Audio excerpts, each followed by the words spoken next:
ओम परतत्ते सदालीन रामकृष्ण समागय यो धर्म स्थापनरतो वीरेशं तं नमाम्यहम्।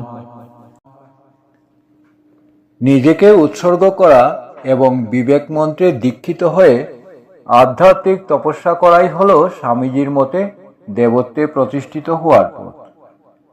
স্বামী বিবেকানন্দের ভাবধারা অনুযায়ী দেবত্বে প্রতিষ্ঠিত হওয়ার প্রধান উপায়গুলো নিয়ে সংক্ষিপ্ত আলোচনা করছি। স্বামীজি সন্ন্যাসী এবং গৃহী উভয়ের কাছেই একটি বিশেষ দাবি রেখেছিলেন। তার মতে দেবত্ব অর্জনের প্রথম ধাপ হল তামসিকতা বা জড়তার বন্ধন ছিন্ন করা। মানুষের ভেতরের অলসতা ও মোহ ত্যাগ করে জাগ্রত হওয়া একান্ত প্রয়োজন।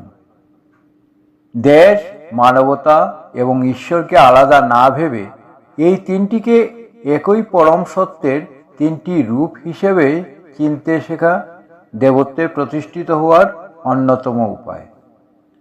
মানব সেবা ও দেশপ্রেমকে আধ্যাত্মিক সাধনার অংশ হিসেবে গ্রহণ করলেই দেবত্ব বিকশিত হয়।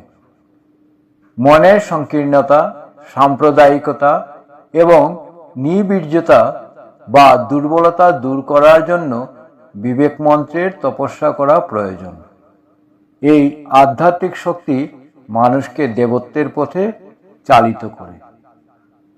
স্বামীজির নির্দেশিত পথ অনুসারে মানুষের প্রাথমিক লক্ষ্য হওয়া উচিত সর্বপ্রথমে নিজেকে দেবত্বে প্রতিষ্ঠিত করা এবং পরবর্তী ধাপে অন্য সকলকেও সেই দেবত্ব লাভে সহায়তা করা। এটি হলো আত্মিক উত্তরণের পূর্ণাঙ্গ পথ। বিভেদ ও হীনমন্যতা কাটিয়ে উঠে সকলের মধ্যে একাত্মবোধ গড়ে তোলা প্রয়োজন। যখন মানুষ নিজের ভিতরে ও বাইরে একই চেতনার প্রকাশ দেখে তখনই সে প্রকৃত দেবত্বের অধিকারী হয়।